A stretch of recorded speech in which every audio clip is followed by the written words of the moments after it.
आपके सामने है class 6th English new James Ratna Sagar lesson number 16 the mysterious visitor 2 के क्वेश्चन आंसर और एक्सरसाइज की ये वीडियो। साथ ही यहाँ पर समरी भी है इस चैप्टर की।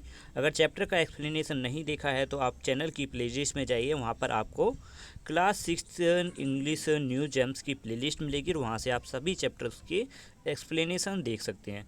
अब साथ ही हम यहाँ पे स्टार्ट कर रहे हैं समरी से। यहाँ पे समरी लिखी है एक छोटी सी इस चैप्टर की, जिसमें मिस्टर होल और कुछ लोगों को ये शक होता है कि इनके यहाँ पर रुका हुआ विजिटर ही वो चोर है जिसने प्रीस्ट के घर यहाँ पर चोरी की है। और इन्हें बड़ी ही हैरानी होती है एक ऐसे इंसान को देखकर जिसके धड़ के ऊपर सिर ही नहीं है। वो इसको पकड़ने की कोशिश भी करते हैं पर यह सभी को किक करता है, लात मारता है। और फिर उन्हें ये भी हैरानी होती है कि एक खाली जगह से किसी के बोलने की आवाज़ आ रही है। तो जैफर पुलिसमैन इसको पकड़ने के लिए हथकड़ी भी निकालता है। यहाँ पर वो विजिटर उन्हें ये चेतावनी देता है, चेतावनी देता है कि उसके साथ ऐसा बुरा व्यवहार ना किया जाए। तो इस पर जेफर्स बोलते हैं कि उस पर शक है कि उसी ने प्रीस्ट के घर पर चोरी की है। तो इतना सुनने के बाद जो विजिटर है, इनविजिबल विजिटर, वो अपने सारे कपड़े निकालने लगता है और वहाँ से गायब हो जाता है। और फिर इसमें यहाँ पर जेफर्स भी उसे पकड़ने की कोशिश करता है, जिसमें इनके बीच कुछ फाइट होती है और वो इनविजिबल मैन जेफर्स को गले से पकड़ लेता है। और लास्ट में कन्फ्यूज़न में क्या होता है कि इनविजिबल मैन उस जेफर्स के पकड़ से छूट जाता है और वहाँ से निकल जाता है। अब हम इसके एक्सरसाइज स्टार्ट कर लेते हैं। फर्स्ट क्वेश्चन है इसमें, the first man to walk into the visitor room was, सबसे पहले कौन गए थे? Mister Hall. The invisible man agree to go with the policeman on the condition that, क्या कंडीशन थी इनविजिबल मैन की? कि उसको हथकड़ी ना लगाया जाए। क्वेश्चन 3 है, बाय एक्सीडेंट जेफर्स ने टेडी हेनफ्री के सिर पर स्टिक दे मारी। क्वेश्चन बी है, सेंटेंस को पढ़कर आंसर देना है। Question number 1, all it is empty cloth look, ये लाइन कही गई थी, तो ये किसने कही? ये मिस्टर हक्स्टर ने की, एक स्टोर ओनर। इन्होंने तब कही थी जब जो वो इनविजिबल मैन अपने जूते खोलने के लिए नीचे मुड़ रहा था, तो इन्होंने गले के अंदर से देखा उसको। नेक्स्ट है, what did the speaker annoying do immediately after he said this, कि ऐसा बोलने के बाद स्पीकर यानी मिस्टर हक्स्टर ने क्या किया?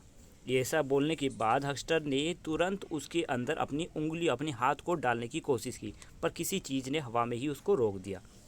क्वेश्चन सेकंड है, and it's all point to you, कि सारा इशारा तुम्हारी तरफ जाता है। यहाँ पे क्वेश्चन है, who said this word to whom, किसने कहा? ये पुलिसमैन जेफर ने कहा था इनविजिबल मैन से। यहाँ पे इट रिफ़र कर किसको होता है? इट रिफ़र करता है रोबरी को, जो इन्होंने इनविजिबल मैन ने प्रीस्ट के घर से की थी। How does the listener respond to this accusation, अब इसमें लिसनर यानी सुनने वाला यानी इनविजिबल मैन की क्या रिएक्शन थी? उसने इसे फुलिश टॉक बताया। But it is the rule, question 3 है, but it is the rule, किसने कहा ये वर्ड्स?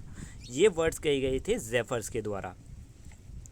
और ये किसको कहे थे? इनविजिबल मैन को कहे थे। एक वर्ड यहाँ पर छूट गया है तो लिख लेना आप कि ये वर्ड्स इनविजिबल मैन को कहे गए थे।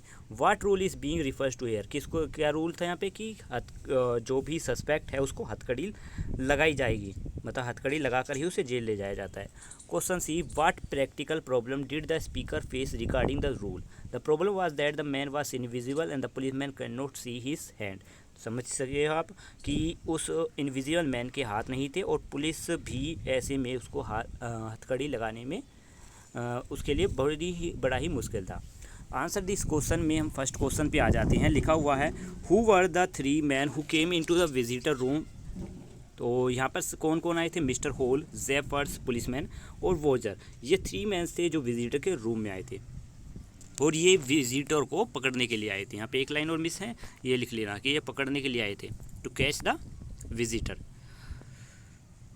Y did Huxter pull his hand back with a cry of surprise, Huxter ने अपना हाथ पीछे क्यों खींच लिया? तो ऐसा तब हुआ था जब वो इमेजिन कर रहा था कि वो एक खाली जगह है क्लोथ के अंदर और फिर उसने अपना हाथ डालने की कोशिश की, तभी किसी चीज़ ने उसका हाथ रोक दिया और उसने सरप्राइजली अपना हाथ पीछे खींच लिया। क्वेश्चन 3 है, what reason did Zephyrus give for taking the invisible man into custody? Answer इसमें है Zephyr said the visitor was suspect to have committed robbery in the priest house. That is why according to the rule he was taken into custody. यानी Zephyrus ने ये कहा था कि इस visitor ही पर उन्हें शक है, यही वो सस्पेक्ट है जिसने रॉबरी की थी प्रीस्ट के घर में, तभी इन्हें वो पकड़ने के लिए आए थे। Question number 4, how did the invisible man finally break free of Jaffers grasp? अब यहाँ से इनविजिबल मैन ने जेफर्स की पकड़ से अपने आप को कैसे छुड़ाया? यहाँ पर हमने स्टोरी में देखा था कि जब ये इनविजिबल हो गए थे, इनविजिबल मैन यानी विजिटर इनविजिबल हो गए थे, तो उन्हें पकड़ पाना बहुत ही मुश्किल था। इसमें उन्होंने पुलिसमैन ने अपनी स्टिक घुमाई और फिर बाद में कोशिश की उसको पकड़ने की, फिर भी जो इनविजिबल मैन है उसने जेफर को गले से पकड़ लिया था और फिर बाद में किसी ने जेफर्स के सिर पर एक डंडा मारा, स्टिक मारी, जिससे वो गिर पड़े वहाँ से, और फिर वहाँ से वो इनविजिबल मैन उनसे छूटने में कामयाब हुए और वहाँ से निकल गए। अब है इसमें थिंक एंड आंसर में, the invisible man did not want to be handcuff, what do you think was his reason for resisting handcuff? अब देखो आंसर है इसमें, he did not think the policeman had enough reason to arrest, यानी वो ये सोचता था कि पुलिस के पास कोई रीज़न नहीं है उसे अरेस्ट करने का।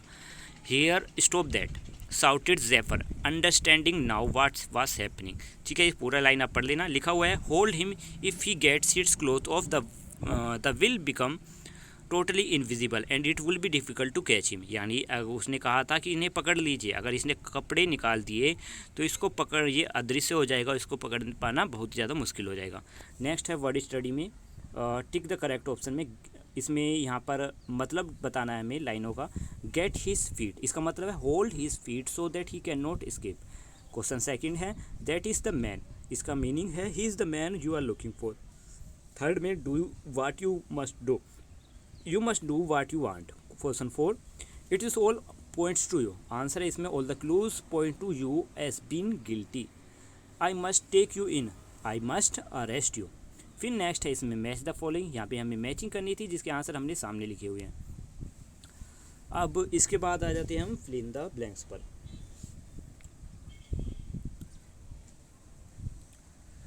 फिल इन द ब्लैंक्स में यहाँ पर हमें रन वर्ड को यूज़ करते हुए रन के ही कुछ वर्ड्स को चेंज करके हमें यहाँ पर इसको एक्सरसाइज को फिल करना था।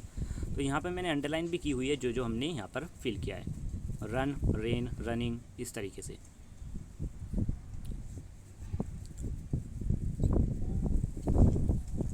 नेक्स्ट है इसमें डिक्शनरी पोर्शन में कि कुछ वर्ड्स दिए हुए हैं उनको हमें कंप्लीट करना है, कुछ ब्रोकन वर्ड हैं जिनको कंप्लीट करना है, जैसे EXP दिया हुआ है जिसको हम एक्सपोर्ट या एक्सप्लेन लिख सकते हैं, TRA को हम ट्रेन या इस तरीके से सभी के लिखे हुए हैं। लास्ट में है इसमें नेक्स्ट ग्रामर स्टडी में एक्टिव और पैसिव वॉइस यहाँ पे बतानी है कि कौन सा इनमें एक्टिव है और कौन सा पैसिव वॉइस। यहाँ पे सेकंड और थर्ड पैसिव वॉइस में आते हैं और बाकी एक्टिव में। नेक्स्ट है इन सेंटेंसेस को हमें फिर से लिखकर पैसिव वॉइस में चेंज करना है। तो इसके आंसर सामने है आपके।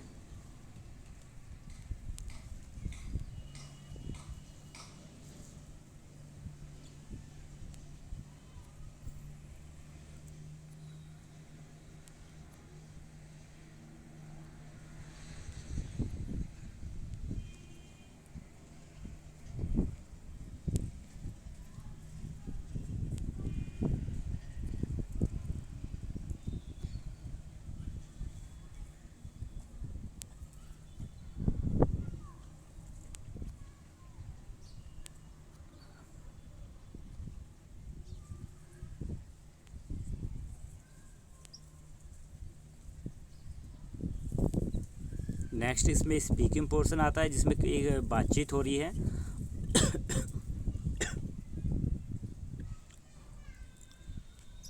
लास्ट में राइटिंग पोर्शन में यहाँ पे कुछ टास्क दिए हुए हैं, आपको बताना है कि ये किस तरीके से बनाए जाते हैं, जैसे चाय कैसे बनाई जाएगी या फिर टोमेटो सैंडविच कैसे बनाया जाता है, टोमेटो, फिर है पैकिंग कैसे की जाती है ट्रिप के लिए। इस तरीके से यहाँ पे पूरा हमें प्रोसीजर बताना है। तो छोटी छोटी लाइनें हमने यहाँ पे लिखी हुई हैं। और ये लास्ट क्वेश्चन था इस एक्सरसाइज का, और ये वीडियो भी यहाँ पर कंप्लीट होती है। फिर साथ में कहना चाहेंगे कि अगर आपने चैनल का वीडियो को लाइक नहीं किया है तो वीडियो को लाइक कर देना, और अगर आपको एक्सप्लेनेशन देखना है तो चैप्टर की प्लेलिस्ट में आपको एक्सप्लेनेशन मिल जाएगा। Thank you, have a nice day, bye bye.